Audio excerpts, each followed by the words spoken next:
This is really, I think, an important book because it's not only about conflict and peace building in South Sudan, but takes this angle, and about nation building and state building, but takes this angle of leadership.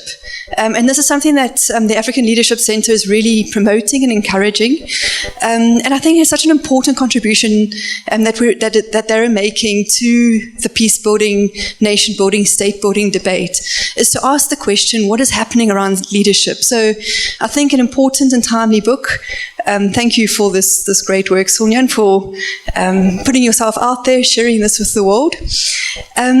Other reasons why this is such an exciting event is because we have Funmi Olunisaken and Cheryl Hendricks with us today. And they're old friends of the university, if I can say that, and of the African Leadership Center, and it's wonderful to have you here again.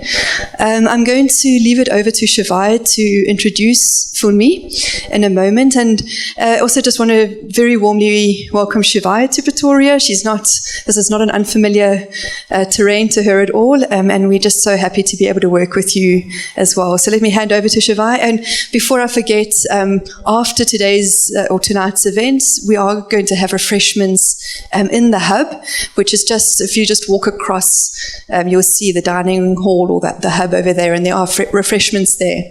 And so please stay for those as well. Okay, thank you, Shivai. Thank you so much, Corey, and thank you for inviting us to partner with you, CMA, on the launch of this really important book, as you have said. For us at the African Leadership Center, this is a really exciting moment, and I know Sonja, won't. I won't overdo it because I don't want to make you blush, but we really are proud of Sonja. I think, as Corey has said, she's a product of both institutions. And she is part of the ALC in many different ways. She wears many different hats at the ALC, having been a fellow of the African Leadership Center, a student at King's College in London, and now a lecturer and part of faculty at the African Leadership Center as well, a mentor. But maybe just to say a very tiny bit about the African Leadership Center, we are a research and training institution, for lack of a more sophisticated way of explaining what we are.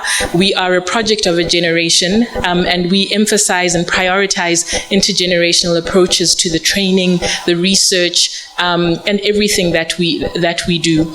Some of our flagship programs are fellowship programs, which are focused on the next generation of African leaders in the areas of peace, security, and development, and using, as Corey has said, very specific approaches to leadership, which are contained, some of which are contained in Sonja's book, and some of which I think Prof. O might speak about or tease out this evening as we hear more about this project and this book.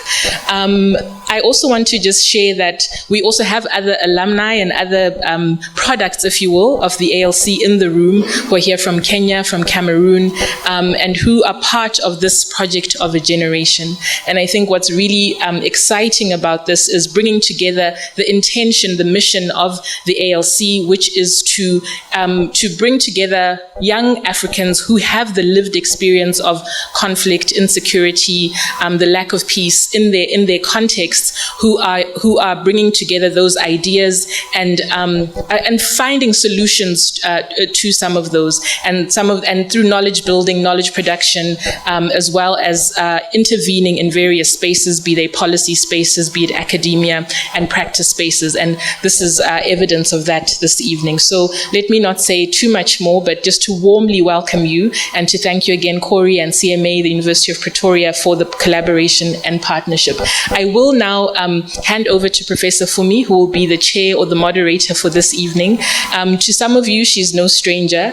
She wears very many hats, which at times may be difficult to separate, but which is the fascinating thing, I think, about being Professor Fumi. She is a professor of leadership, peace and security at King's College London in the African Leadership Centre, but she's also an extraordinary professor here at the University of Pretoria, and she recently shifted from being the vice principal for global engagement at King's, and from the 1st of August became the vice president for international engagement and service at King's. So again, adding more hats to the many hats she already wears, and many of you will be familiar with her work with the United Nations in the area of peace building as well as peace and security, and prior to that a lot of engagement at ECOWAS. I think for me, my favorite hat that she wears is as a mentor and a teacher, and for those of you who have had the privilege of encountering her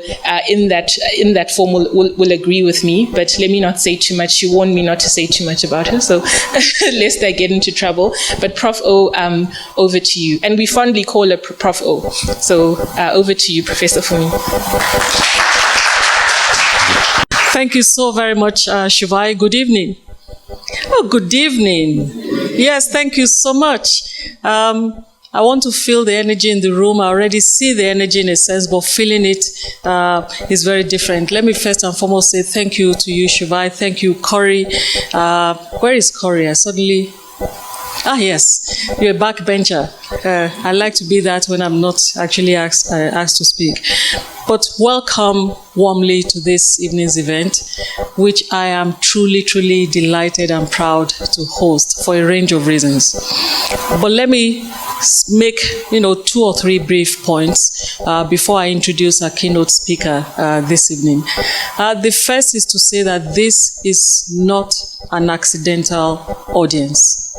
It cannot possibly be an accidental audience because we're sitting in this room in the way that we are as a result of the kinds of things, the kinds of precedents that we set.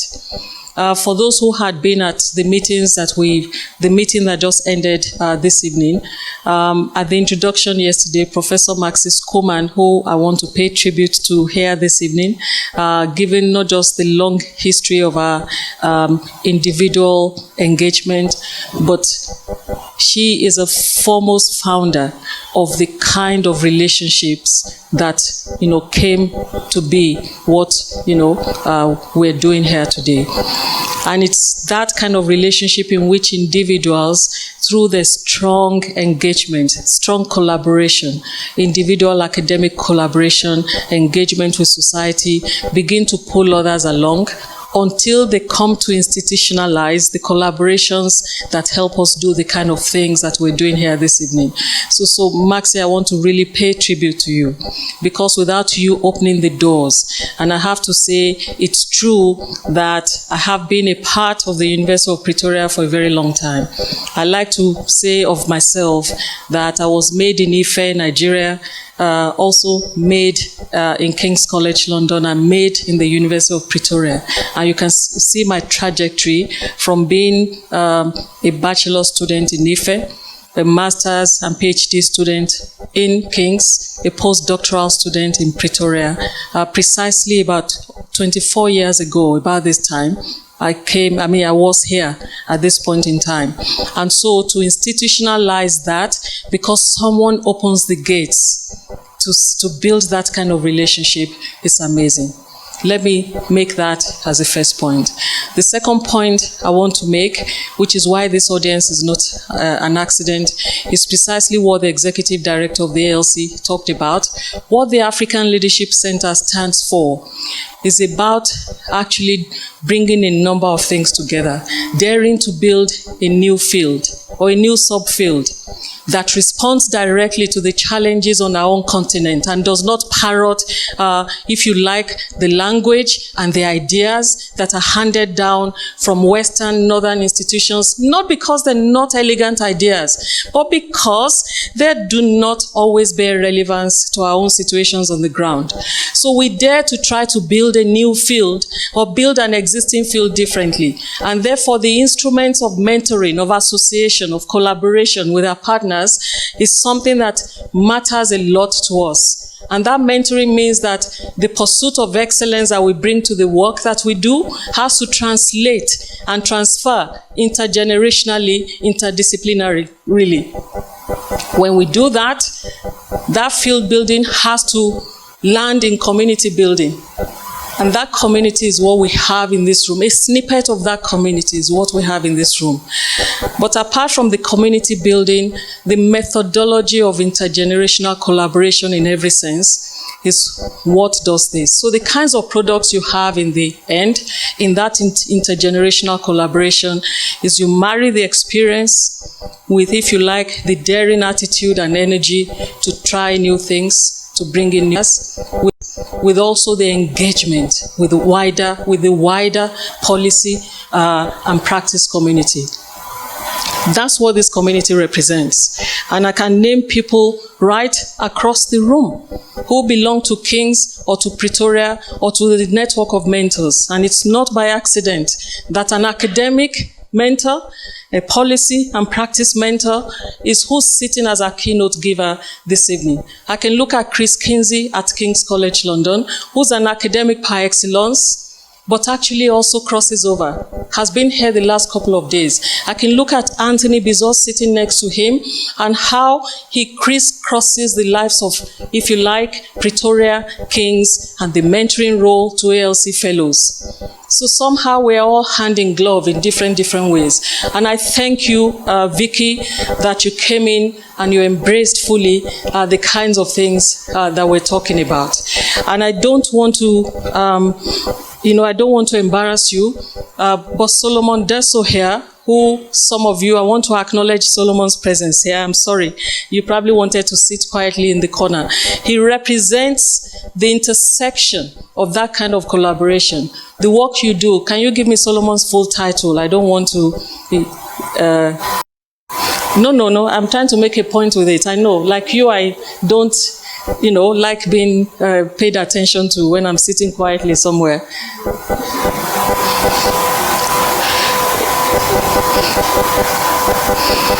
Commissioner at the African Commission of Human and People's Rights, right?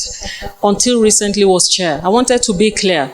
And I first met Solomon, I think, almost a couple of decades ago now.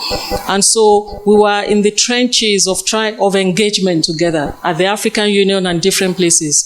So in this room, you find a cross-section of the kinds of people that will allow us to take ideas from that place of concept to engagement and to actually intervene in real life in a way that is meaningful on the continent of Africa. And that we're sitting in the University of Pretoria is not an accident. It's because the kind of center that Corey introduced at the start allows us to do precisely this and to collaborate with the ALC. I needed to do that as a preface to what is to happen next.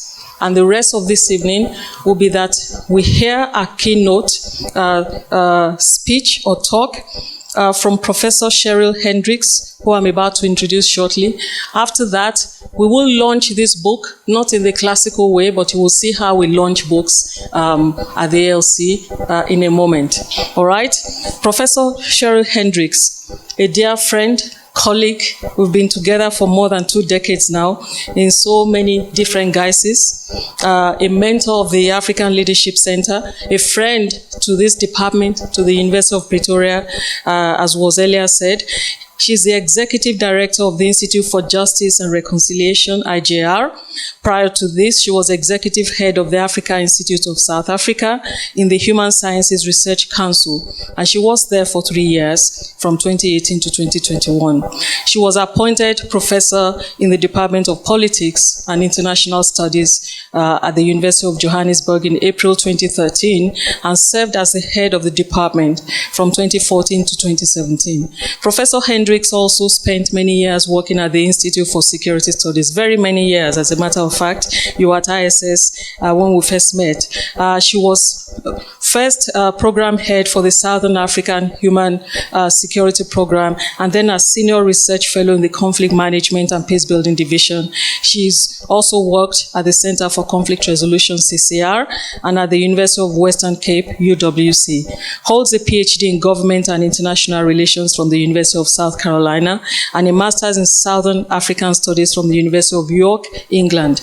She has a wealth of knowledge and expertise in the areas of conflict management, prevention, peacemaking, peacekeeping, and post-conflict reconstruction, and on women, peace and security. We actually have collaborated exactly on this subject. I think edited a special issue together, wrote a couple of articles together. She has published widely on these topics and engages a range of policy makers, academics, researchers, and civil society on these issues. And I think it's apt that Cheryl should give this keynote. I know you are one of the examiners of the thesis that led to the book, but also you stand right at that intersection I was talking about when I talked about Solomon. So I want to warmly welcome you to give your keynote remarks. Thank you so much. Thanks, everyone.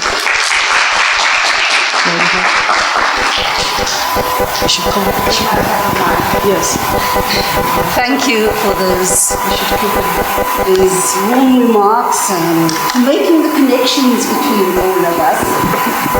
Thank you also thank you to the organizers, the Africa Leadership Center, King's College, the University of Pretoria, in particular the center, the CMA.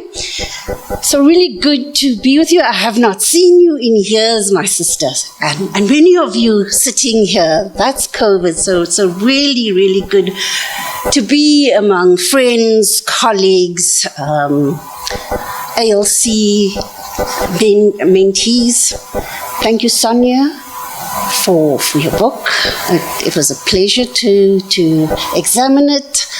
I went through it again yesterday, and I thought, yes, a good book. This is going to make a contribution to our discipline.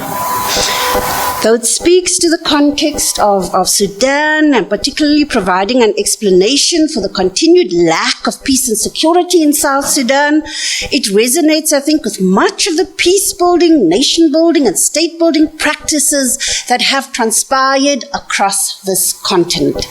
Now, you did not give me a title for this keynote address. I phoned earlier to say, okay, there was no title, right? I can speak about anything. So I'm going to take my cue. I know for me, you and Sonja will get into a deeper reflection of the book itself, so I'm simply going to provide a brief outline of what I see as some of the contributions of the analysis and use it then also as a springboard for my own talk. I will center my own address on the limitations of our peace-building approaches and the need for more innovative structures, approaches, systems of governance that can address our contemporary challenges. In trying to explain why an elite factional struggle degenerated into a violent civil war fought by a multitude, and I'm quoting you, a multitude of actors over a multitude of issues, the book provides a longue durée approach detailing processes of state building and nation building from the time of Sudan's colonization. The challenges that South Sudan faces today can be traced to the leadership processes of respective regimes in Sudan and later in independent South Sudan. Leadership processes characterized by a lack of mutuality between political elites and the people they're supposed to serve. This enables a plundering of the state and necessitates coercive and reward-based forms of power and an over-reliance on identity-based sources of power. State building transpires before the nation has been constructed and is often driven by external actors. The frames of who constitutes the nation shifts according to the elite interests and may or may not resonate with the followers, depending on context. South Sudan's people have been and continue to be subjected to a politics of exclusion, a politics of marginalization, a politics of coercion, a politics of reward, what we previously used to call the politics of the belly, quoting Bayard and them. These forms of leadership processes have endured throughout the different periods of its history. Your book indicates that we have seen an ethnicization of the state. There have been long-standing factional leadership struggles which resorted to ethnicity as a source of power and a continued arming of communal structures and reliance on these structures for basic security needs. This confluence of factors contribute to explain why only 2 years after gaining independence, South Sudan then descends into violence. And most probably why it remains difficult even today to implement the revitalized agreement that it agreed to in 2018, 2019, I think. The analysis of South Sudan, multi-layered conflict, you note, is often simplistic and reductionist, and so too then the solutions of state building that are proffered. Peace cannot be sustainable if we continue down the route that the peace-building industry has taken us. Peace is gained through state building. Peace is in effect state building. So let me use these insights then to further the talk about peace building in Africa, because it touches on nation building and state building and leadership, etc. Globally, we have seen a resurgence of conflict, a rise in hybrid democracies, authoritarianism, conservative nationalism, and an increase in gender-based violence. We have been glued to the Ukraine-Russia conflict, and this has somewhat shifted our focus from Ethiopia's Tigray region, the rising tide of violent extremism across the continent, and we're closer to home, Mozambique, continued communal conflicts, coups, resurgence of a militia group. We're now again seeing M23 coming to the fore in the DRC, border conflicts, election-related conflicts, large-scale protests, xenophobia, and looting. These continue unabated across our continent. The death toll of the conflicts in Africa should be read in conjunction with the large number of people who have been displaced by these conflicts, approximately 29 million people, and with the very many who have been maimed and violated and psychologically scarred. Generations of Africans have experienced and continue to experience trauma. Slavery, colonialism, anti-colonial struggles, civil wars, and the trauma associated with the daily struggles of survival and with oppression based on race, class, and gender. This is the trauma that informs the normalization of violence, I think, from Cape to Cairo, one that we will pass on to the next generation if we do not actively go through the healing processes that are needed. Because even this leadership that we are speaking about, they suffer from this trauma. These conflicts destroy not only our present livelihoods and sense of belonging, but that of future generations. A contributory factor to why hundreds of thousands of Africans now willingly take the Middle Passage. One of the comedians made a joke about it, but it's actually there, a willing exit through across the Mediterranean, and some to the Middle East. We need to ask why, despite all of our peace and security architectures and frameworks and peace-building efforts, at all levels and by internal and external actors and by all genders and age groups, why do we continue to have an ever-decreasing lived experience of peace and security. Why are we always one trigger factor away to descending into conflict? South Africa is no exception here. Why do these states that we keep rebuilding remain so fragile and so unable to deliver on the most basic functions of a state? This calls for a much deeper reflection of our approaches to peace building, and as I said, peace building is in effect state building. It calls for an identification not only of our challenges or drivers of conflicts, because we have become pretty good at identifying these, but for more innovative and sustainable means of redress that speak to our leadership deficits and transform our structures and processes. We cannot keep doing the same thing over and over again and hope to get a different result. This, I think, Sonja's book illustrates so well. The continuation rather than the disruption of leadership processes that rely on cohesion rather than mutuality, and the need to rethink the nation and the state and their interaction. So let me briefly contextualize peace building. Many of you would be familiar with this. The concept of peace building introduced more than 40 years ago now. Galtung, who identified the need to address the root causes of violence, put in place peace-building structures and to build indigenous capacities to sustain the peace. Liederich, building on this conceptualization of peace building and emphasizing the need to transform conflict through transforming relationships, basically. And to date, I think our peace-building processes have not delved into transforming those relationships. We therefore did not seek to build new relations between leaders and followers, between respective previously antagonistic groups, and between internal and external actors. We signed copy-paste agreements, we held elections, we put a few new people in with those already occupying state structures. We resurrected state organs that were no longer functioning and or continued to utilize the existing state structures with the same old practices. And then we proclaim peace and wonder why the whole thing comes tumbling down again. We do not concentrate on nation-building processes or putting in place peace infrastructures from community to the national level. We certainly do not endeavor to change styles of leadership, so we continue with patronage coercive politics.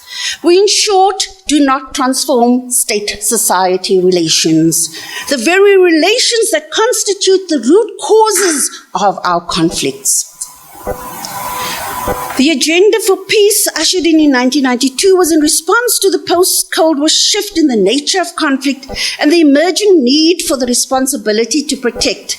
That is, the predominance of interstate conflicts characterized by rebel movements who meted out excessive violence against civilians, in many cases with no guiding ideology, except to take over the levers of state powers in urban areas in order to gain access to resources.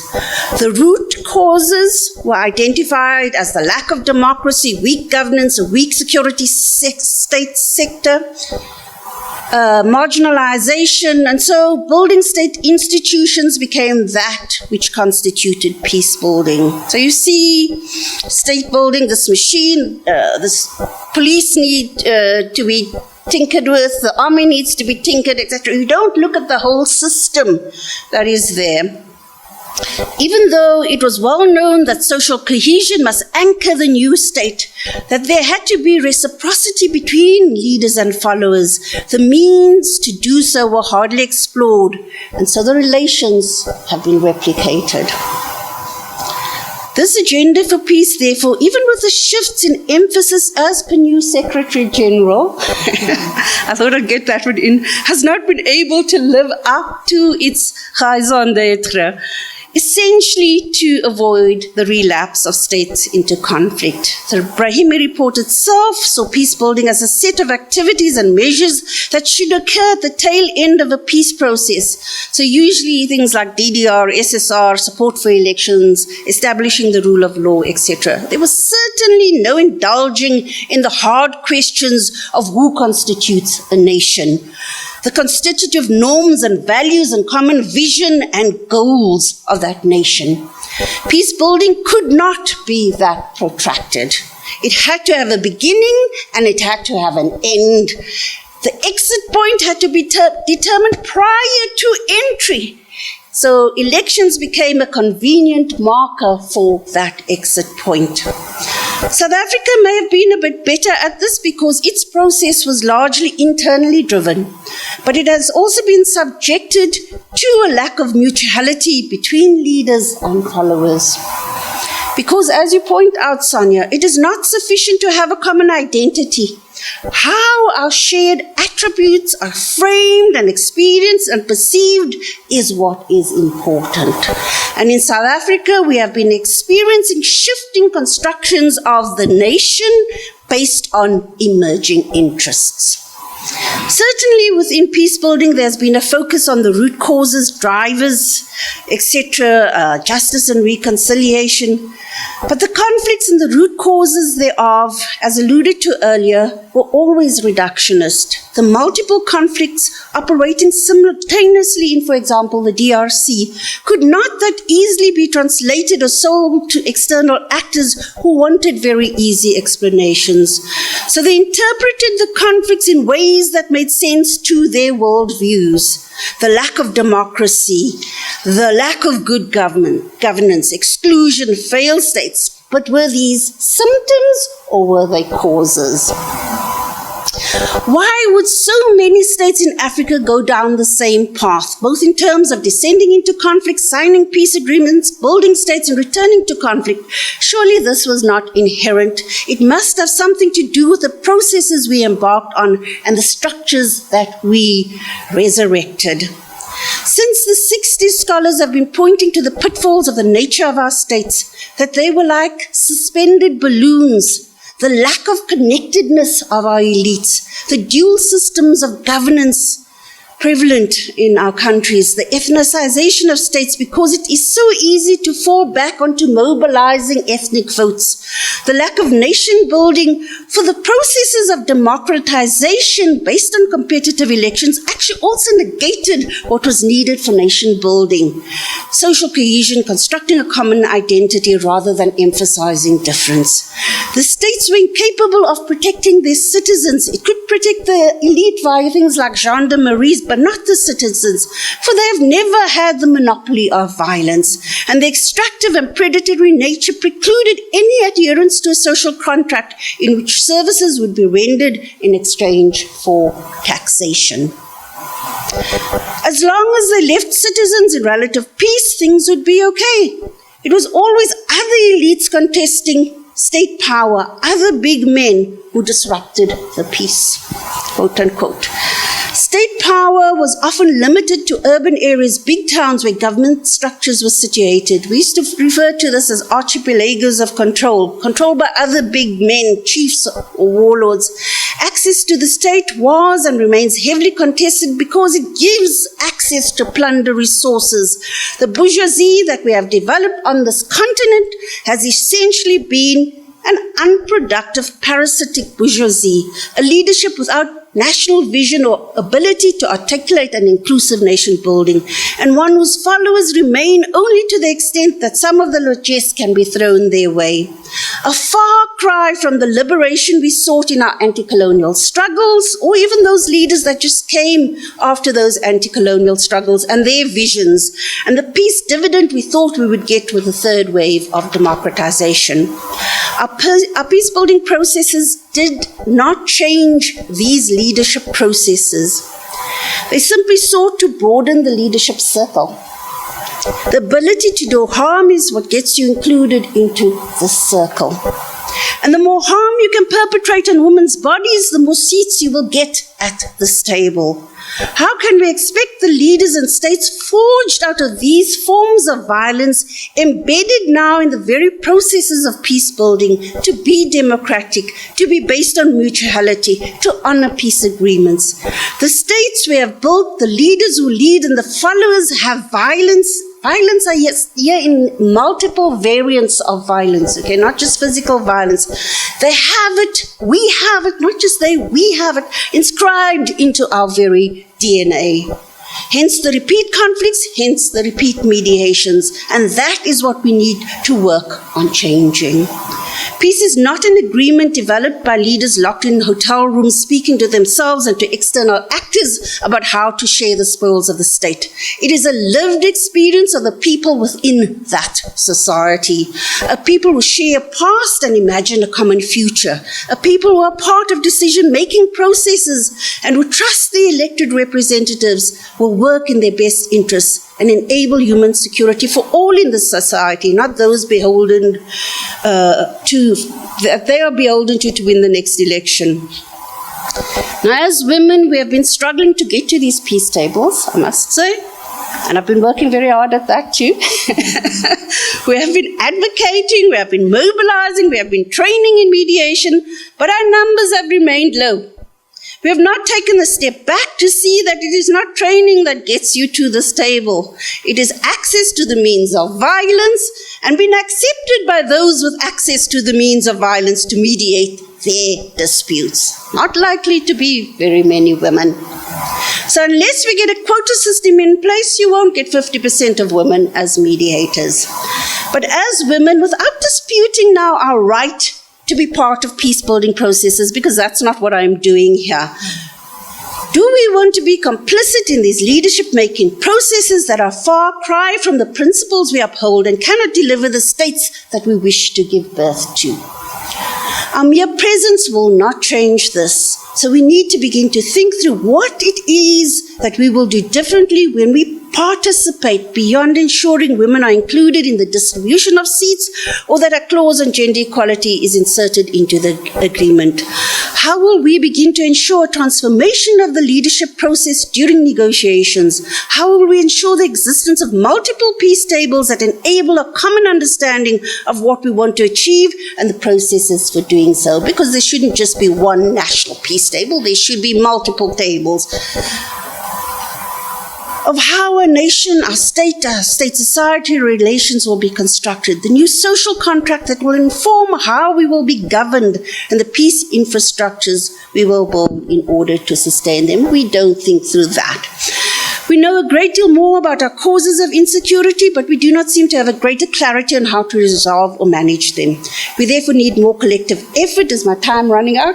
We therefore need more collective effort at fashioning more relevant and innovative responses as we go forward. Sadly, we do not see much of this happening.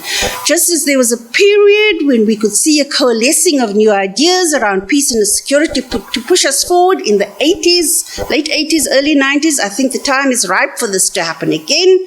Let us have those critical conversations. We need this more than ever now because of the remilitarization of our continent, the large presence of foreign militaries, the rise in violent extremism has provided, I think, an entry point for a new scramble for Africa. The threat of violent extremism to the West, made more pronounced by those embarking on their journeys towards Europe, has justified the presence of foreign militaries and technical experts to assist us with resolving our conflicts. Previous calls for African solutions to African problems have been silenced. The emphasis on silencing the guns by institutions such as the AU have remained too shallow. Silencing the guns can only occur through the transformation of relations that enable violent extremism and communal conflicts and civil wars to flourish in the first place.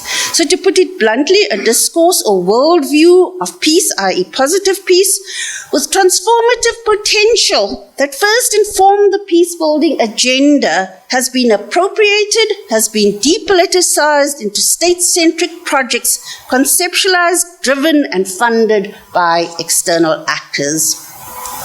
Over the last few years, we have also seen a pendulum swing from peace-building to conflict prevention. So now we're all talking conflict prevention. But this too will not address all those factors that we have been highlighting.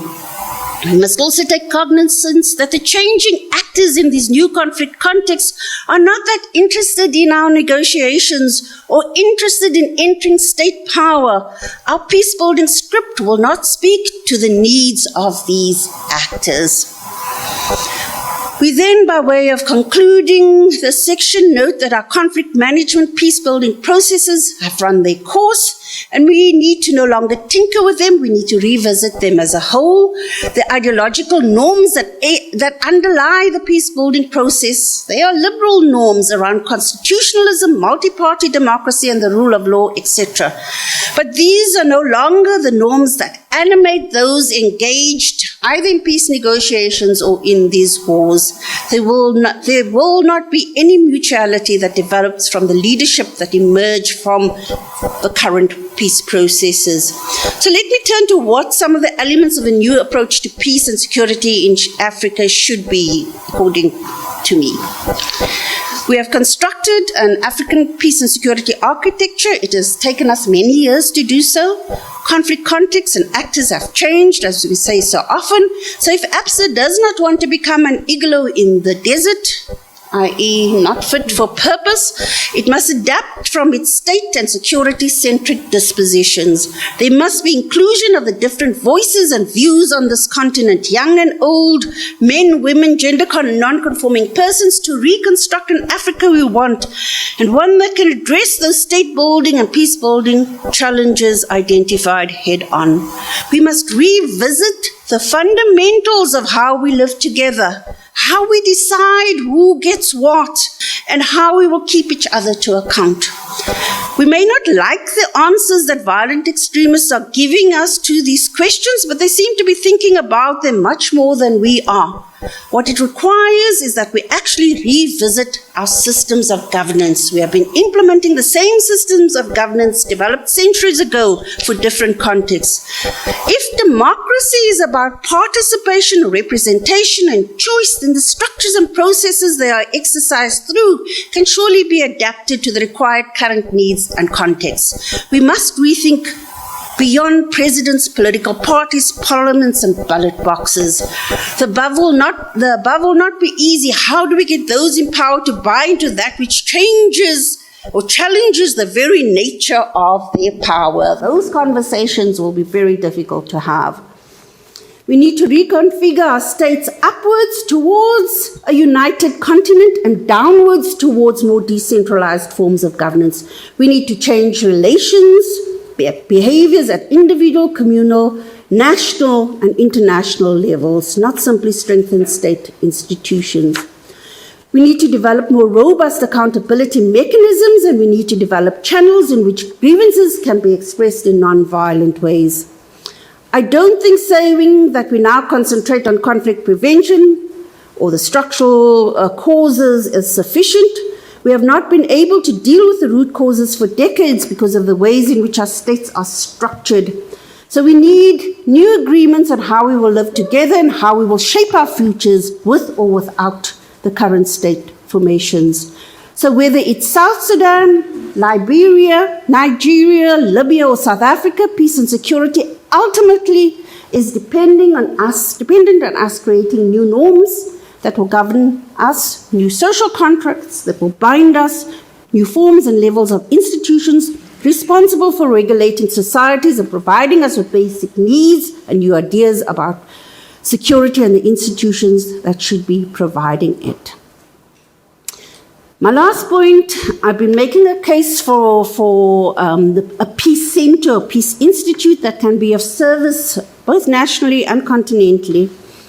We lack the kind of institutions that can be a go-to for African governments and for citizens of Africa for the development of peace-building policies and frameworks. So we are dependent on outside assistance for these, for research and capacity building, which we import rather than invest in knowledge production by those closest to the crisis, and more importantly, for anchoring the local peace-building infrastructure. This is where thought leadership can take place for new avenues of peace-building, state-building, justice and reconciliation, women, peace and security. If we do not think through the different forms of governance, we must have the spaces that provide us the opportunities to do so, because we don't have this, and I think that kind of vehicle is a beginning for something like that on the continent. I know I've been long. I thank you. Thank you. Thank you so much.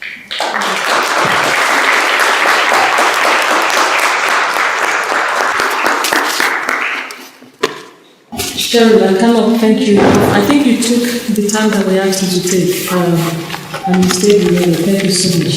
I cannot thank you enough for setting that context and for having a peace-building conversation with us.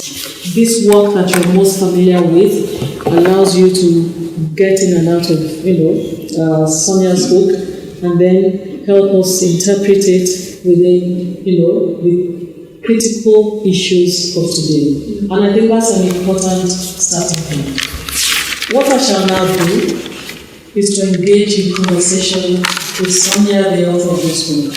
The reason why this audience is very important and why it's very important for us to have a kind of conversation, first between Sonja and myself, and then between Sonja and yourselves, facilitated by me, is that the reason why this is so important is that this book is the product. It grew out of a PhD thesis. But it didn't just come as a raw material from that PhD thesis. It has thoughtfully engaged a process that allowed the ALC, as part of the conversation we're having with the continent and with the global community on questions of peace, society, and the state in Africa. And that's a book series in which this belongs. It allowed us to have that conversation so deeply and meaningfully. And I will read out parts of this book in a way that will hopefully not be boring for us. But before I do so, Sonja, there's some central ideas that motivated this project of yours.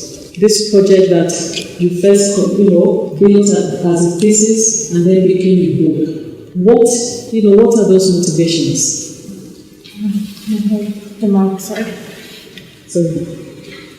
Thank you, Prof. When I think about that, where did these ideas come from and what motivated me to research this specifically, I think I keep going back to something that Professor Abdi Samatar said to us, which I think most of our postgrad students will be familiar with. Professor Abdi Samatar, he's sort of the professor who's brought into induct most of our PhD students. And when he would speak to us about where does an idea for research come from, and he said it can come from your personal life, it comes from the literature, and it comes from a problem that you want to solve. And I think the ideas for this research is something that stems from even my pre-undergrad life, from my personal life, to what I found in my studies throughout undergraduate and postgraduate levels. I think if I look at my interest in identity, in nationhood, in this idea of being a citizen of a state, and what does that actually mean to be a citizen of the state, that comes from my personal experience of being a South African who left the country when I was a year old, came back when I was 18, and realized the very complex narratives we're having in South Africa about being a nation, and what does that actually mean. So that's sort of the starting point. And as I moved through my degrees, I found things that interested me. War and conflict was always a very prevalent interest of mine. But then when I got to my master's, and that focus, and I'm glad you brought up the root causes of conflict, and this focus that we need to solve conflict, we need to solve the root causes. And I went to, not to bring shame to my alma mater, I went to King's College London, and I just found myself very dissatisfied with the things we were studying about what are the root causes to conflict. It's identity, it's because you have different ethnic groups within one state, and I was like, well, that can't be the reason. It's economic greed, it's failed states, and I just found myself very much dissatisfied with that. So that was kind of then, that combined with my interest in identity, which then with my experience with the African Leadership Center, I became quite interested in leadership. And I think very specifically why leadership for me is that another reason I've been dissatisfied with the literature and my studies is that they take the human out of the conflict and out of peace building. They take the human out of that equation and they make it all about institutions and let's build the states. And it's like, but the people making decisions are human beings. They have agency, and I found that a big gap for me. So that's kind of how I then eventually got it. By that time, that's sort of where my interest was with PhD. Obviously, things were fine as I went along, but it was a very long, incremental, iterative process really that brought me to this idea of exploring these different concepts and issues. Sonja, thank you so much. And many of you, I'm sure, quite a number of people will have copies of this book and they will be very interested in engaging it. Now, it's so easy to say, okay, I've written the thesis, and I'm just now going to publish a book. The quality of the thesis itself is fundamental to what we're talking about. Because many people will produce theses and they may not be publishable. The publishability of that thesis is partly why we're here. But I want us to really think about what it means to have produced a thesis with all the theoretical frameworks and all of the evidences that we bring on board, all of that has the exam.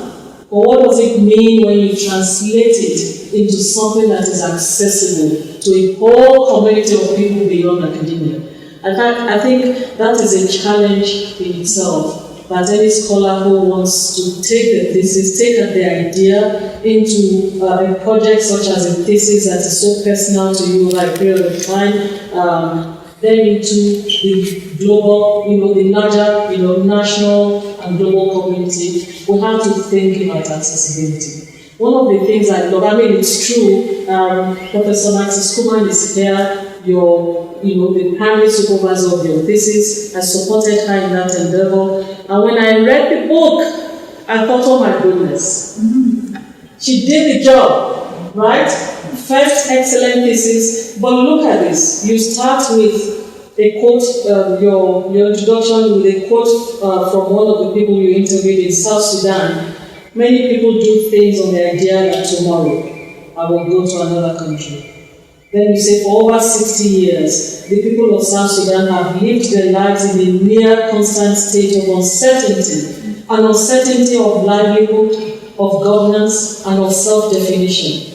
Almost 50 of those 60 years were a struggle for the right to define and govern themselves. But when that right was won in 2011, the people within the geographical space of South Sudan found themselves overburdened with the weight of decades of war and the immediate concerns of living. The question of what it means to be South Sudanese was never fully answered.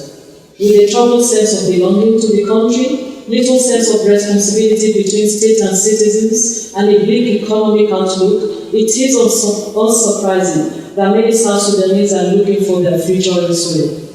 But this puts the very notion of a South Sudanese nation in question. Really, and that is the tone of the book all through, right? And then she personalizes some of these experiences in ways that you understand it, and it's gripping.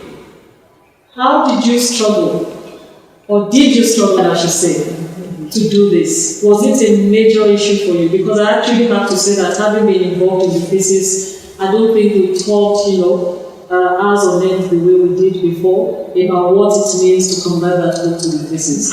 Can you tell the audience what it was like to take, thick theories and then simplify them in ways that I'll soon read out a bit about leadership, for example? Thank you. It was a struggle. It was a struggle, but at the end I realized it's actually quite freeing.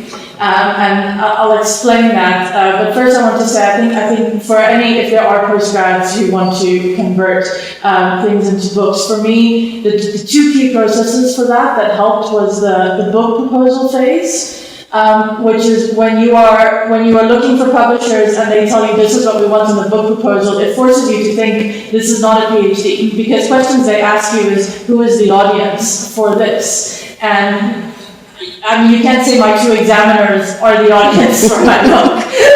you have to kind of think about these things much more. So that was very important, and I think once I got that down, it was a lot easier for me to think about how do I take this very academic piece of work and switch it. The second process was the peer review, which obviously your first reaction to the peer review is this person doesn't understand what I was trying to do. And then I realized, no, this person is reading it from the perspective of not being an examiner, of someone who may want to pick up this book and actually read it. And I mean, one of the things they told me was, you put too much theory in the introduction, you put too much concept stuff. So those two processes really, I think, helped. So it was a struggle at first because you have to confront those processes and really think about, you can't just say, oh, my audience is academics. You have to be very specific about these things. What actual contribution does it make? How does it speak to other books in the field? These were questions that at first I was like, I have no idea how to answer them. But over time, being freed a little bit of those academic constraints of a PhD, of you have to have the methodology chapter, you have to check these boxes for your examiners, I realized my voice could actually come through. Your voice comes through in the PhD, but within a very set frame. Whereas with the book, it can come through much more. And being able to then simplify those things was actually a lot easier, because then I could actually go back to the heart of why am I passionate about this? Why did I spend 3 years studying it? It stripped away some of those things that the PhD builds around you, where you're very set in a certain box, and you start to think, why am I even studying this? And it reignited my passion a little bit. So it was a struggle at first, but I think a very worthwhile struggle in the end. Incredible. I have to tell you that I was saying to some people earlier, the PhD leadership studies with reference to security and development at King's is, I think, about 8 or 9 years old. I think it will be 10 years next year since we established that program. Our students come in with some tightness. We ask them to problematize what leadership is, and actually we're also very intentional in saying that if you're an ALC, you need to have really thought about leadership as something the opposite of what it is in everyday popular world, as this thing that only refers to people at the top of the vertical hierarchy. We do not talk about the engagement, the relationships, the precise thing that we're hearing in the keynote speech. And I think we look within Africa, the vibrancy of direction, agency, so plenty across society, and it's the opposite of what the governing elite do. But students are tight throughout the thesis in terms of how they bring leadership studies into that world. Sometimes it almost looks artificial. It's about the last thing that locks in. What I think you did brilliantly here was to just take that head on and simplify it for any reader that is trying to grapple with the idea of leadership. You say, framing the conflict as simply either a political dispute or an ethnic war is neither accurate nor helpful. The political elite of South Sudan did not act in isolation, and more importantly, the leadership process that has produced this crisis is not new in South Sudan's nation-building journey. The leadership challenges facing the country today are similar, if not the same, to those facing Southern Sudan since before Sudan's independence in 1957. Blaming individual leaders without understanding the leadership process. Leadership process itself means something in theory that has permitted them to loot, plunder, and tear apart the country, gives one the impression that a change of personalities will bring about a change in situation. That's deep when we're really trying to translate it. But this is not the case. Similarly, the identity fault lines emerging are more intricate than the case of historical or even new enmity between the Dinka and the Yoruba. So I then get into a place where I would urge you, those who are trying to look at how leadership is translated from theory into very easy, everyday, practical understanding.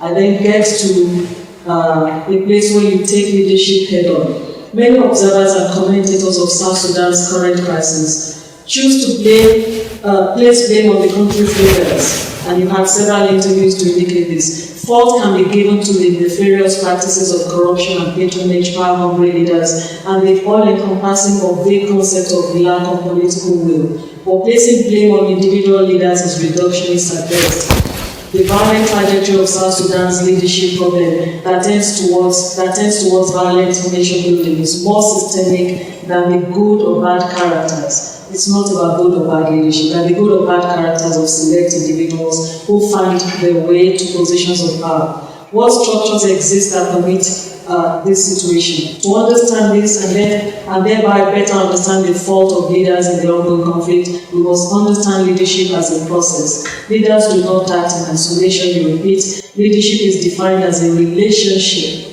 between leaders, their followers, and the situation or context, allowing for an understanding of the leadership that is not limited to an individual. This is the leadership process. And then she takes it from there. And so, when I begin to look at what is most elegant about this, it is Jok Maduk Jok that does such grace to Sonja's work. In addition to Comfortero, I want to suggest what I was searching for my phone when you thought I was trying to look at the time was to look at Jok Maduk's Jok's review. Bloomsbury academic publishers will take this work through a rigorous process, but to look for some of the leading scholars in the world on questions of peace and war in South Sudan. And when he was asked to review that book, he says, this book will have competition, because I just reviewed one last week on something. You remember the email? He wrote back after he read the book. He said, this is outstanding. And if you know who Jok Maduk Jok is, of the Sud Institute in South Sudan, an eminent scholar in Syracuse University in the US, and who is a leading voice on this question of South Sudan, says, this is a remarkable book, providing a cogent analysis to a complex question about how a state that was born of a long history of war can graduate from political and social fracturing in order to forge a nation state and a sense of collective nationhood. The book has advanced to a new level of debate about the role of political leadership in state building and nation building in Africa's newest country, and filling an important gap in the literature of South Sudan. It is part political history, part sociology, and largely deep ethnography about how people live with and overcome daunting ravages of more than half a century of vicious and devastating Sudanese state violence, fratricidal violence, and political military rivalries between the leaders. Sonja Theron has demonstrated how challenging and yet important it is to define such terms as leadership, political will, and national identity in the historical specificity and contingency. She convincingly argues that South Sudan is trapped between the efforts to build a nation out of multitude of competing entities and the ambition by some groups, regions, and cultural identities to remain autonomous. The result is a brilliant expose of a long struggle for freedom that has now culminated in an independent state, but being hamstrung by divisions that are rooted in that long history of conflict, violence, and war. This book is a must read for anyone wishing to understand not just this complex political and social history, but also the difficult question of whether South Sudan will survive as a viable nation. And this is Professor Jok Maduk Jok, Syracuse University. My heart leapt for joy when I read that review, because it was a risk in and of itself to ask the top scholar on this subject to review the book. And therefore, I think you did that job. But the glue that took this, and this is my last question before I open it up, and then before I conclude with another question. The glue that runs through this book is the chronological view, the overview of the 60 years of South Sudan. And you were alluding to some of this in that book. Sonja takes it from a continuum of the past to the future. Right? That is risky, but that worked in the end. Tell the audience about what informed this. Thank you. Yes, it was risky, and it took some convincing for the panel members to allow me to do that, because we're always told as scholars, narrow your scope, not broaden your scope. But I think at the end of the day, for me, there was just no other way to do it, to look at South Sudan. I'm again sorry, I often refer to things I remember that professors have told me. A professor who taught me on the Israel-Palestine conflict, and something he always said there was, the sources of the conflict are found in the previous war. Every war's sources are found in the previous one, and if one day, if someone were to zoom out, they would see it as one long war. And I found the same thing. As soon as I started studying South Sudan, I couldn't stop or just start in 2005, or it's 2013, 2005, 1991, 1983. Every time I tried to do that, I found that, but there's more that I need to know about what came before. Because, and this goes back to the thing about the root causes, is as much as solving root causes I think are important, and it's been the cornerstone of peace building for so long, conflict is dynamic. And conflict changes a society, and those root causes are changing as the war continues. So there was no way for me to just sort of pick one arbitrary date to try and understand all of these complexities. So, I don't remember at what point I decided I have to do this. I think it was just a process as I kept reading and kept researching that, I have to go further back, until eventually I went back as far as documentation would allow me to go. Thank you. On this note, questions, please. Yes, I see a hand here. Thank you very much. Jacqueline Kutzner, private or independent researcher. I've just got two brief points. Okay, obviously I haven't read the book yet, but I think you struck at a very important point, determining who your audience is, because okay, just to give you a bit of background, I'm a former diplomat, so I'm a practitioner actually. I think what a lot of scholars in IR and in political science miss, yes, your thesis is there for your theory, but thank you, that is not what we need. We need, if you write a book like this, we need you to step outside the ivory tower. We need you to make it practical. Because if you're just going to tell us about theories, there are literally a number of scholars that I've blacklisted. I don't even bother to read their books because they're coming with theories. I can't use theory in the field. There is an infrastructure as well as a superstructure. And the superstructure consists of the juridical political environment as well as the ideological environment in that particular society. So I'm not going to go too much into depth with the framework of society according to Marxist theory, because it really just sums it up. You just have to fill in all the details, all the meat into the sandwich. But basically, I think this is a very good attempt at trying to also put in a very important aspect of society, which is leadership. Thank you so much. You were trying to make sure that you didn't stay in the theoretical straitjacket. Thank you. Anyone else before I turn to... okay, I'll come back. I've identified 1 and 2. I'll come back. Can I just ask you to say something? Jacqueline Kutzner, I'm a very proud Tux alumni, and I was a diplomat for a number of years. Now I'm in international trade and independent research. Thank you. Thank you so much. What we're being asked to do collectively, that fundamental question, also backed up by the second speaker, is that as academics, it's not sufficient to theorize. Theorizing is what we do, but if we're not able to translate it to what it means, in practical reality, our job is not half done. I was struck by that first question, and I think you probably alluded to it in the book, in big reactions, probably the crux of that book as well. Yeah, thank you. I won't pretend to have the solutions. I wish I did in terms of how to confront this external influence, but most certainly, and something that I bring about in my book is one of the core problems I can speak loudly. One of the core problems of the leadership process in South Sudan is the interruption of the exchange of influence between the elites or the leaders and the people and the followers. And that interruption comes in various ways. It comes from colonialism. It comes from the engagement of external actors in the peace processes. A dominant kind of narrative that I've seen, both in my interviews and in other places, is that the only reason the peace agreement was signed is because of external pressure. The only reason it's holding is because of external pressure.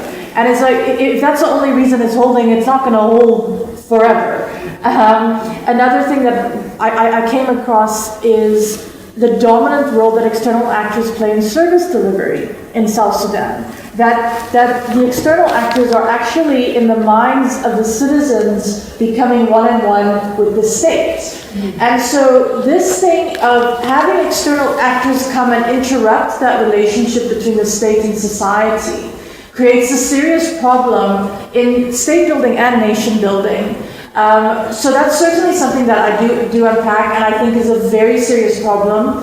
And I mean, again now, when I was reading that they have extended the transitional period in South Sudan, there was again talk about, most of the policy briefs I was seeing was recommendations to IGAD, to AU, to Pretoria, to the West. You need to put pressure on them. And I'm like, but if the pressure is only coming from the external actors, nothing's going to be solved in the end.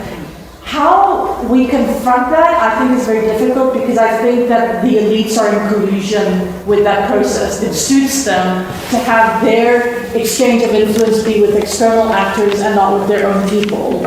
And how we break that cycle, not just in South Sudan, but in the continent, I think that requires a collective response, which I don't know exactly what form that takes, but I think it's important. That is it. That actually every part of it, that pattern repeats itself over and over and over again. And so the expectation that a particular ruling elite are the ones who have answers on the basis of their own relationship with external actors whose interests are different from the local, society, means that the idea of nation building in South Sudan was almost like a business in futility. Right? So you end up building a state that looks like the external vision, but actually you don't build a nation. And I think that's what comes out very strongly in this book. Thank you. Please introduce yourself. Well, thank you very much, and thank you, Sonja, for this wonderful book about South Sudan. I'm Nicholas Tunamuche from Makerere University and a neighbor to South Sudan. In the south. I am very, very fascinated about this book, and my question will be quite small, and it will be all over the continent. We realize that there is the urgent need to decolonize and reconstruct Africa. But then where there is too much extremism, and this extremism perpetuated by the elites born in Africa and funded by the global north. So how then will peaceful coexistence of peace or peace be recovered in Africa?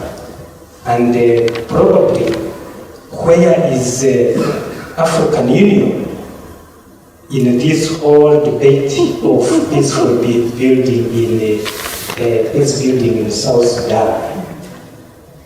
And lastly, to what extent should we keep lamenting about the external actors from the north in our own continent?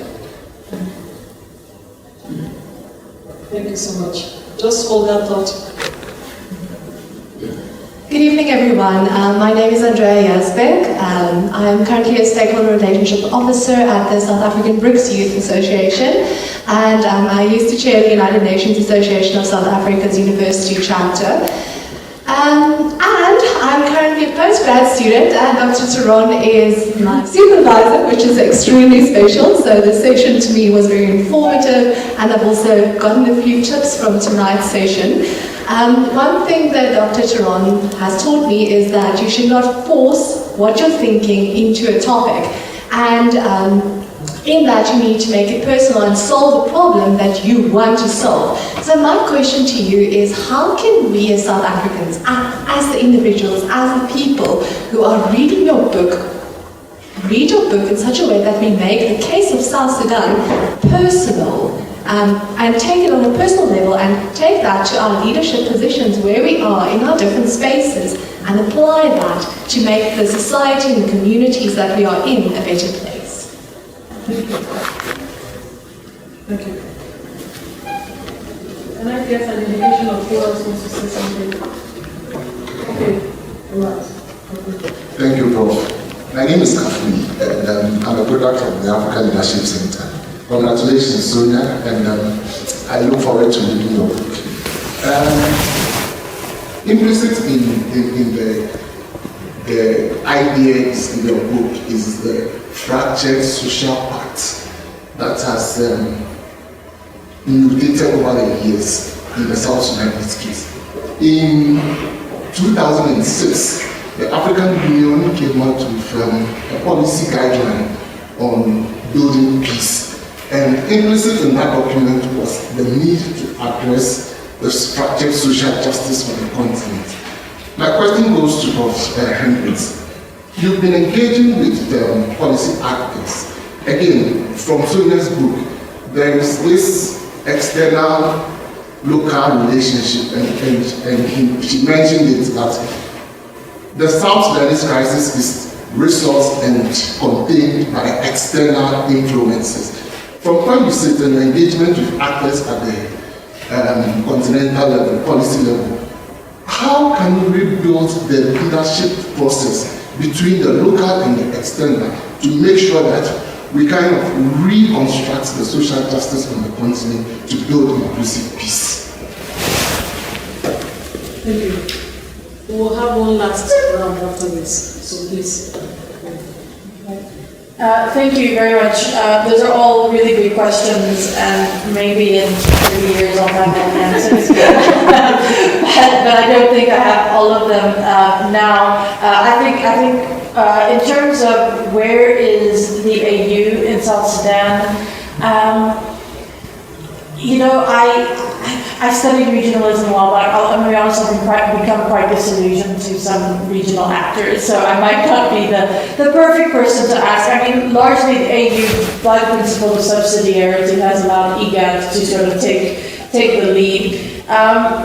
When it comes to things like APSA, sorry, I'm trying to think where to start with the role of the AU in South Sudan. It's done some really great things. The African Union Commission in South Sudan, I think that was really innovative. That was a very important step that the AU did take. But I think, again, the problem with South Sudan is there are so many external actors, if you include the African Union and IGAD as external actors involved.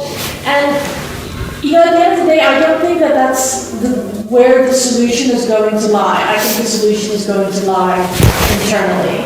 And so I think as much as the AU is trying to implement APSA, as much as IGAD is trying to mediate, and then once a peace agreement is had to monitor it, it feels to me it's this recurring problem of peace agreement breaks down, another mediation, another peace agreement breaks down. And I mean, that's an important role for your regional actors to play, but I don't see the sustainable peace coming from that. So I think we need a more fundamental shift at the collective level in that sense. In terms of how to make this book personal to the South African context, that's a question that's making me think, because I have to remember that I actually was driven to study this by my personal interests, and when I was looking for case studies, South Sudan, South Africa, Rwanda were my top 3 kind of choices. I decided to go to South Sudan. Let me rather not throw too much of my personal into my thesis yet. But I think think there's a lot here that can be at least trigger conversations or questions about the South African context, questions about identity, and what it means when identity is constructed, what it means when identity narratives are weaponized for one purpose for leaders and another purpose for people, while also remembering that identity is very real.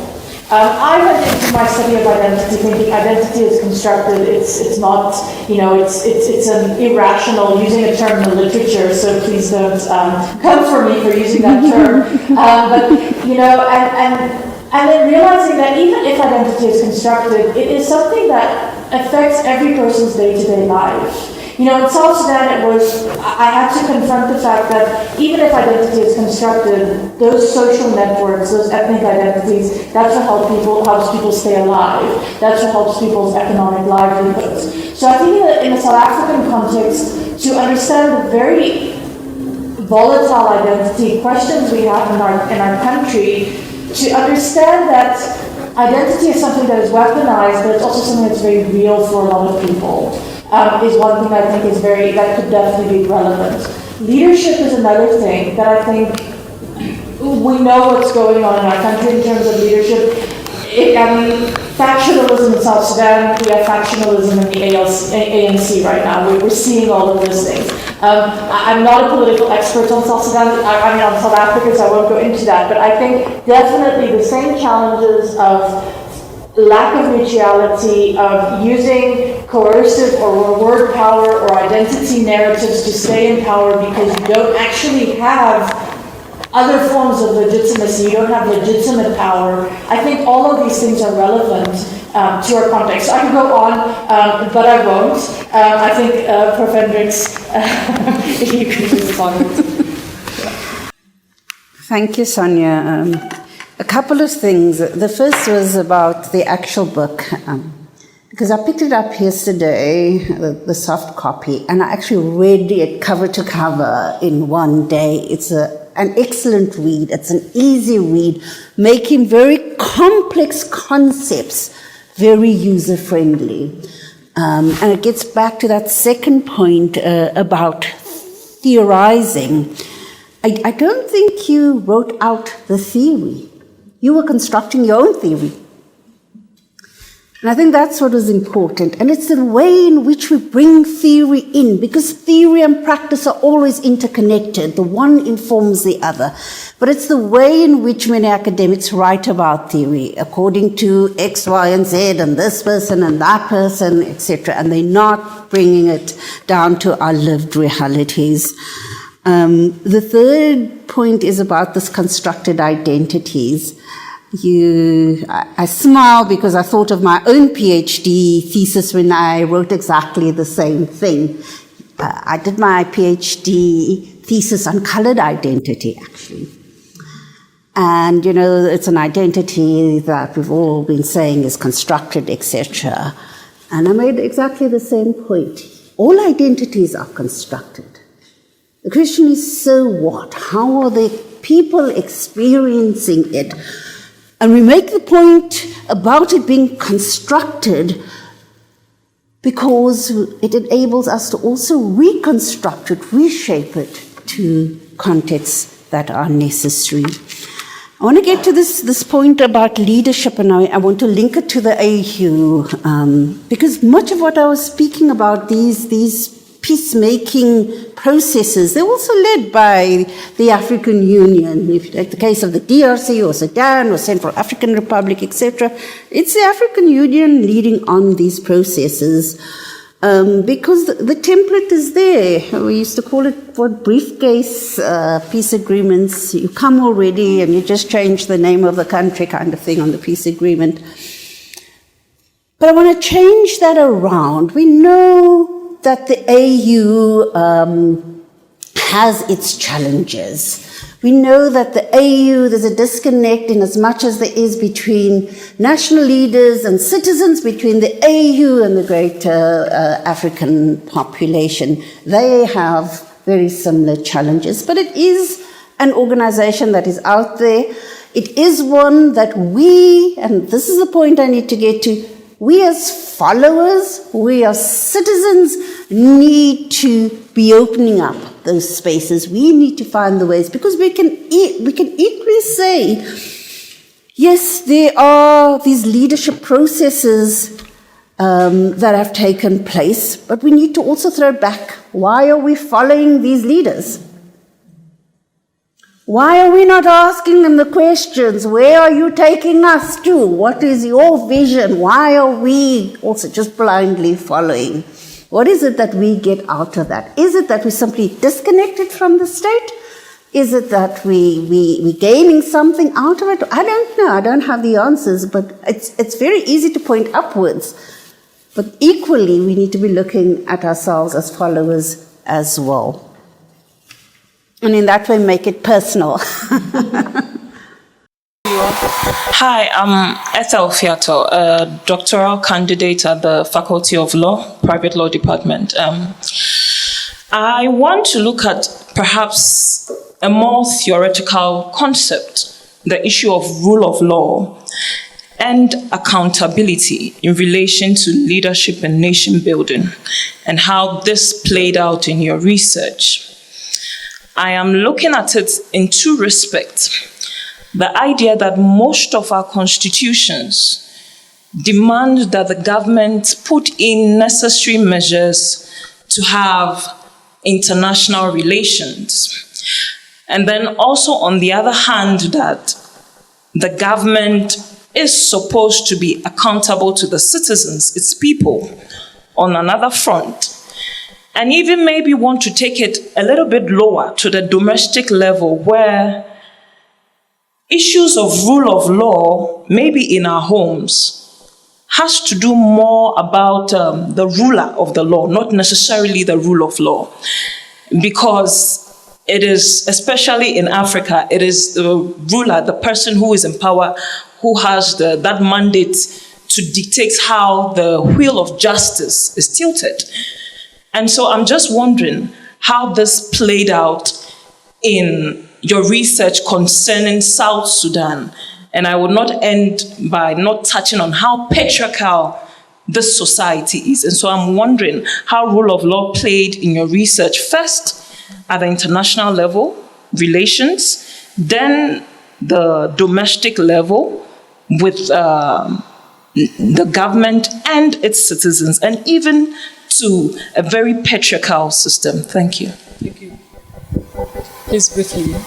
Thank you. Good evening. My name is Musebetsi Khobotlo, and I'm a third-year student at the University of Pretoria.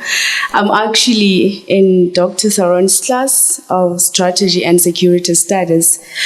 Last semester, we did a reading on Charles Taylor where he talks about democracy degeneration, and one of the reasons he mentions for the degeneration of democracy is that increasing distance between the elites and the people. And just today, Dr. Theron, you mentioned the fact that, I think it was in response to your question about how do we not let external actors influence a lot of our decision making. So one of the things you mentioned is the fact that the elites actually thrive on the fact that they thrive on the influence of the external actors into local politics.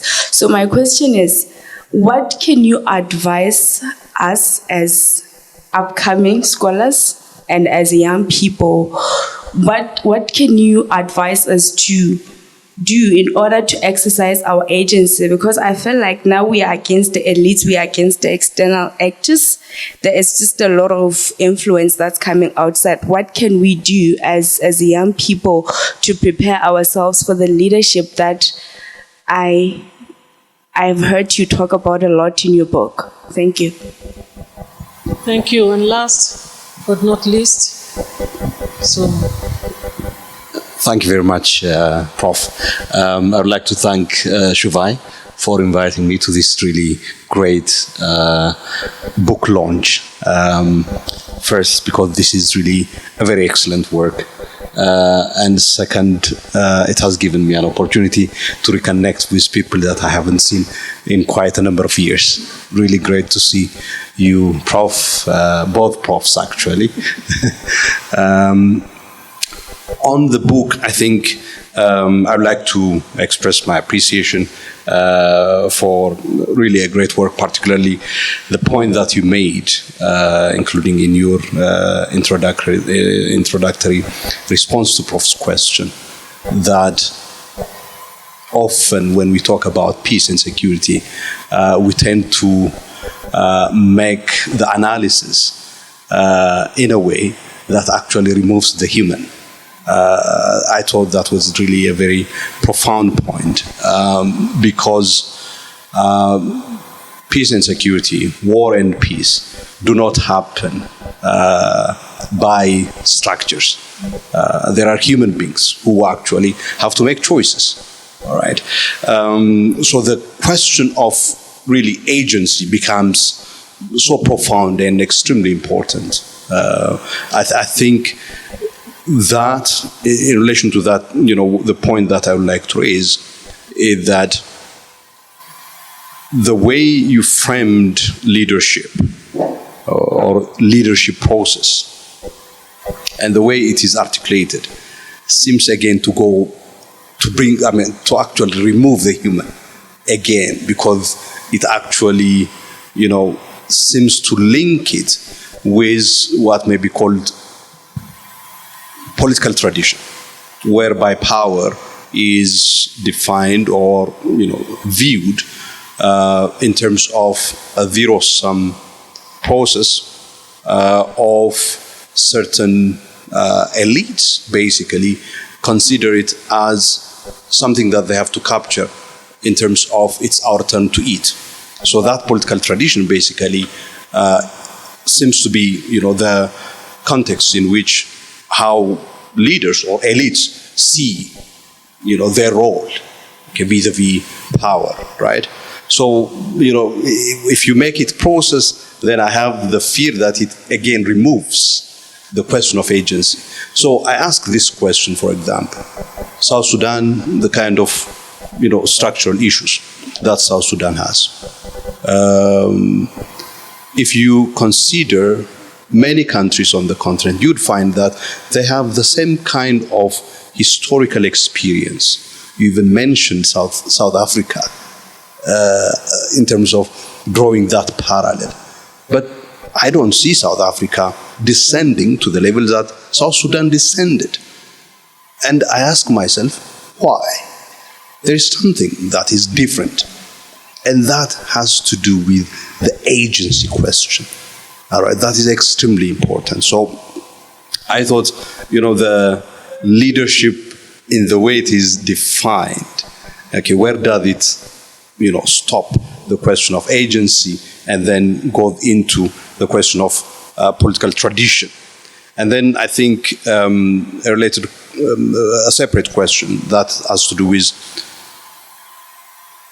the place of ideology in shaping leadership.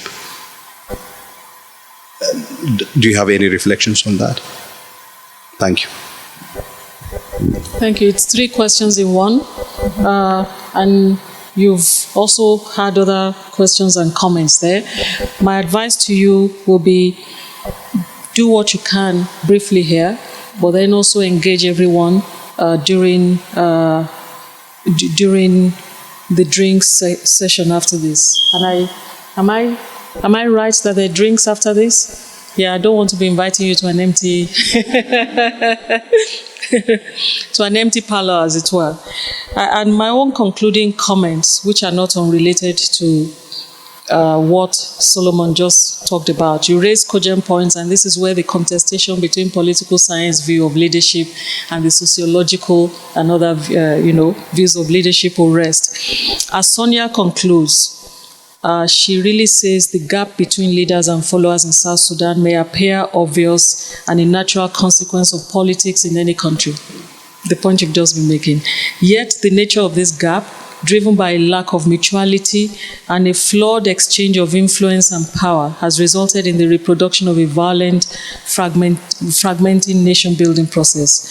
It begins at the national level in colonial Sudan, where elites influenced and were influenced by external powers, leaving the population to seek leadership in their immediate communities and reject the encroachment of the state and its representation of conquest. It continues in independent Sudan, where elite competition for access to the new state prompted the formation of Southern Sudan as a social and political entity by manufacturing a transient and transactional sense of mutuality between Southerners and Southern leaders. And it ends almost where it began, with elites in a new state influenced by the external powers and each other, forging a new state with little engagement or consideration for the nation within that state, driving your everyday South Sudanese to seek security, structure, and services from their own narrow but present communities and leaders.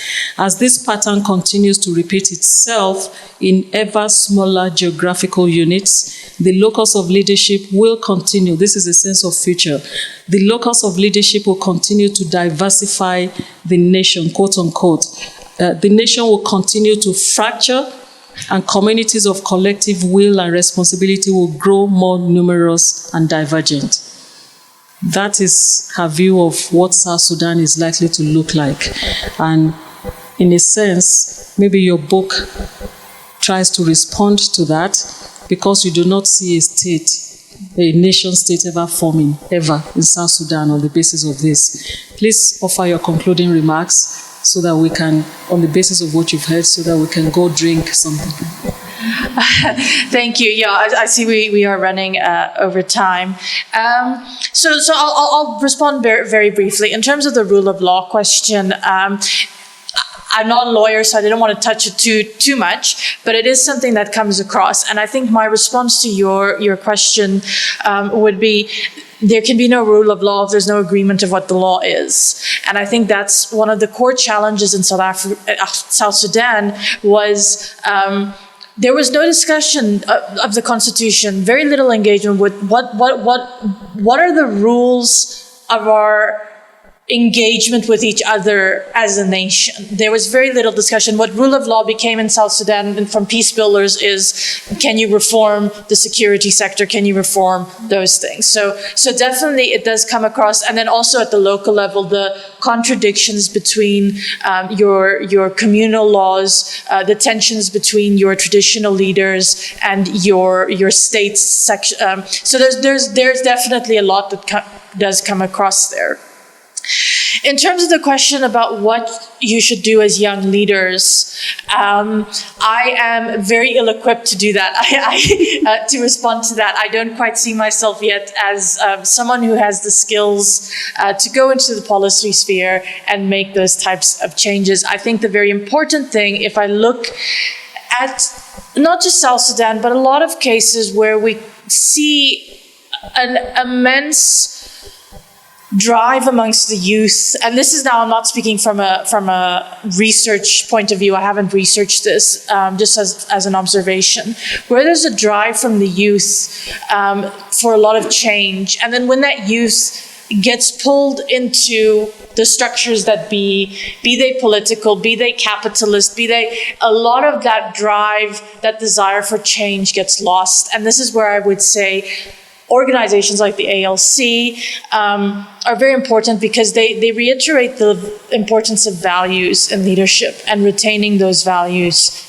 throughout the process. So I think that's one of the core places where you would start. I think we have people here who could much better respond to that question than I could. The last questions, excellent questions that are now making me rethink, which is what happens when you do research. You constantly rethink it. I do want to say that I still see the human when you make the leadership a process, because I do not look at it as structures in the sense of your institutional structures. It's a process in the sense that it is relationships. And for me, relationships are human. It's the relationship between the leader and the follower. It's the relationships between the leaders. So when we say it's a process, that's what we're talking about. It's that it's not just about the personality of the leader, but it's about the human relationships between those who are sitting in positions of power and those who are not. So yes, structure does come into it, but I try to move away from this idea of your institutional structures of, let's set up the right laws, let's set up the right reforms, and all of those types of things. In terms of ideology, all I can really speak of is that one of the core things we see in South Sudan is there was no ideology behind a lot of the movements. There was no ideology. The ideologies that were used were co-opted from outside to get external support, which brings me back to one of my core findings in South Sudan is it's that external interruption of influence. There's no engagement between people to determine what is our ideology or ethos or values as a nation of South Sudan. It was always this kind of being this external intermediary interrupting that conversation. I think there will be more questions. There will be more discussions. What I'd like to do is to ask you to join me in really appreciating an excellent keynote, someone that is an insider to the ideas that shaped this book, and also an author, scholar par excellence, a valued member of the African Leadership Center, and I dare say University of Pretoria, Department of Political Sciences, Center for Mediation in Africa.